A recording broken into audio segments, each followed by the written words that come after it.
Welcome to another exciting episode of Codename YouTube Era 2. Hi, I'm your presenter, Shabu Are You? And if you can guess it, I'm actually filming at Sears for a couple reasons. Number one, the memories. I remember coming to Sears with my dad, going to the tools section and going to the toys section. At Sears is where I picked up my first vehicle and vehicle driver, which is CoverGirl and the Wolverine tank. But there's no other store that brings me close to my father than coming to the Sears store. And it's kind of sad to see what's going on currently. But as us consumers, we have the power to, use our dollars to help save Sears. And I think it's something worth doing. I mean, my wife and I shop at Sears. There's clothes. We use that shop your way. I sound like a commercial, but anyway, the point is that, this particular Sears is kind of special, in the sense that in Vero Beach, Florida, this is probably one of the rare places in the United States that has both a Sears and a Kmart. The other thing, and this will segue into our comic review, is issue number 260 is a blast from the past. I mean, it just feels like it belongs in the Marvel run. And this is why I want to bring in old readers into this and see that, hey, G.I. Joe is still cool, it's still relevant. I mean, we started with the first issue 1 through 4, where it was kind of like, the Robot Dr.Venom was kind of on the sci-fi note, and I wasn't too keen on that. But man, at issue 260, we picked off where, again, CoverGirl is leading a group of Joes to kind of infiltrate this, I want to say it's a Middle Eastern type of, it gives the feel of what would happen in Iraq and Afghanistan. And they're going into an ambush, and they see the ambush coming. On the other end, we see Ripcord and his gang, I think Heavy Duty is with him, and they're cut off from everybody, and they're at an orphanage trying to extract orphans out of the vicinity. So, and the third thing is we have Destro and the Baroness going after Revanche, the third group in the G.I. Joe, Cobra, and now Revanche. So it is just insane. So here we go. Let's pick up on the action.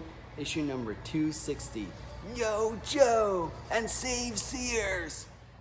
Here we have Ron Joseph's cover A, action filled with CoverGirl and her team.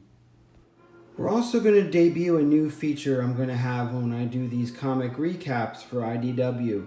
And we're going to pull out the vintage toys that are going to be associated with the comic that we're looking at. So, to recap, we have CoverGirl leading a task team consisted of Muskrat, Leatherneck, Dusty, and Repeater, which I don't have. They're actually going to be engaging the terrorists are overlooking and spotted them, so there's an ambush coming, and we're gonna see how they're gonna get out of this mess. At the same time, we have Airborne, Ripcord, and Heavy Metal in the orphanage trying to take out those orphans who are going to be part of a genocide, aka like the Taliban did to the Shias in Afghanistan. They're going to try to extract all these children out. And I don't have Heavy Duty or Airborne yet, but Ripcord is there. We're actually going to also meet up with Budo, and Alpine makes a cameo, and same thing with Mainframe. So I thought this is a little fun thing to do before we dive into the comic. And here we go. And lastly, we can't forget that at the end, we have Destro and the Baroness invading the Revanche, one of the Revanche cells. And also, when we get to that point, remember our coverage with the yearbook. So that's why I kind of did the yearbook first. So keep that in mind when we get to certain points in this issue. Since Larry Hama was doing triple duty, Ron Joseph handled the Cobras Venom, Diaz handled Silent Option, and Zama the yearbook. I love all three cover variants, but the RI with the Hydra foil just looks sick. When we left off, CoverGirl and her team were approaching a town village. G.I. Joe is there to extract UN relief workers assisting an orphanage. In this conflict, dictator Aboud's force, like Saddam's, is trying to wipe out an ethnic minority called the Green Morning, which is like the Shias and Kurds of Iraq under Saddam. The Orphans are from this minority and are in danger of being wiped out. As CoverGirl and her team approach, Repeater spots an RPG sticking out just slightly from the rooftop. The Joes are tipped off of the ambush. CoverGirl takes evasive action, instructs Dusty to take his all-striker right while she goes left. No longer with the prospect of shooting fish in a barrel, the Aboud force panic and scramble. One soldier fires and frantically hits his own teammate. Despite escaping sure death, CoverGirl knows time is not her ally. The Aboud force will surely regather and give pursuit, and in greater numbers. We see the Aboud force commander give orders, indicating the G.I. Joe must be heading to Sahara City. I guess this is the Green Morning stronghold. He instructs his men they must be stopped at all costs, and by all means. CoverGirl is already one step ahead of them. She calls into Mainframe requesting air support. Mainframe instructs a new character codenamed Joystick. Oh my god, that is hilarious. Joystick, meet Skidmark. Anyway, Joystick is the drone pilot, so he's going to take over and provide air support for CoverGirl and her team. In Sahara City, Ripcor's team is at the orphanage with the 3 UN workers. With their SATCOM down, they're unable to contact HQ. SOP, Standard Operating Procedure, gives them reassurance that an extraction team is on its way. Also, the drones circling over the city. They even get excited when they know the drone hightails out of there because something's happening, or about to happen. Aboud's forces have caught up to CoverGirl. Both parties exchange fire. Time is running out on our Joes. The drone is finally spotted. Leatherneck uses his LLDR to give the drone a target to zero in on. The drone fires, and whoop, there goes one baddie. Us fans love when Larry Hama tosses in military lingo. It's educational and it just shows, how G.I. Joe uses military terminology to enhance the reading of it. And this has gone back from the Marvel days and it's continuing now with IDW. It's just reassuring to see it. So the drone keeps firing and taking out all of the Aboud forces that are surrounding CoverGirl. Leatherneck is just pointing out targets and they're being destroyed. Just think, Joystick is doing all of this half a world away. And which begs the question of the future of aviation and dogfighting. And we'll learn a lot when Top Gun 2 comes out. Once again, Aboud's forces are left scrambling and trying to regroup, but this time I think CoverGirl has given them a pretty significant blow. Airborne, Ripcord, and Heavy Duty decide it's best to take the UN workers out via the border with Benzine. When the Joes tell the workers of their plan, they flat out refuse without the children. And they are right. Aboud's forces will slaughter these kids. So that's basically a death sentence, and the Joes know this, and they realize that too.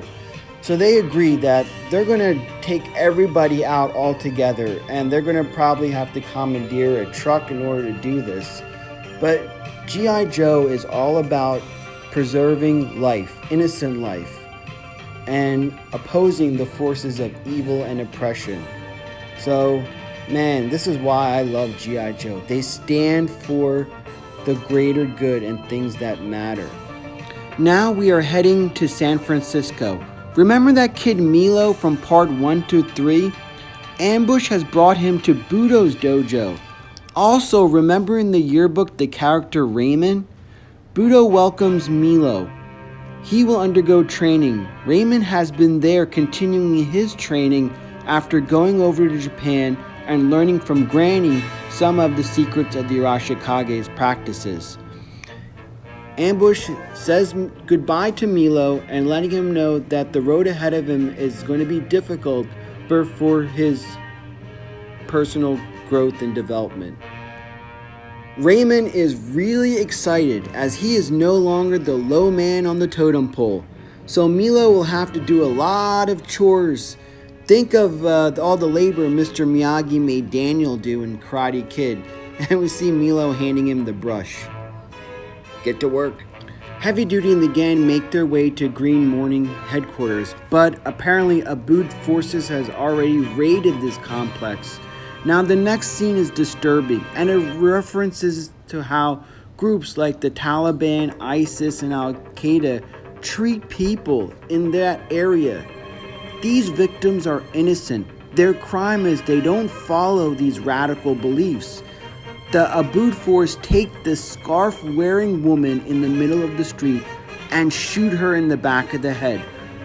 Her crime being a Green Morning woman. The slime ball's rationale for killing her is so she doesn't give birth to more Green Morning people.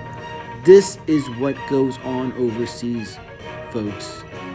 That's what these people, they're terrorists to the people of the same color. Our Joe team have no choice but to witness this heinous crime to an innocent person because they have the kids somewhere in the corner. So when they're safely put away, hey, Heavy Duty brings out the Heavy Duty and he gets revenge on these pieces of crap. He unleashes a barrage of bullets. Airborne comes and targets this one guy.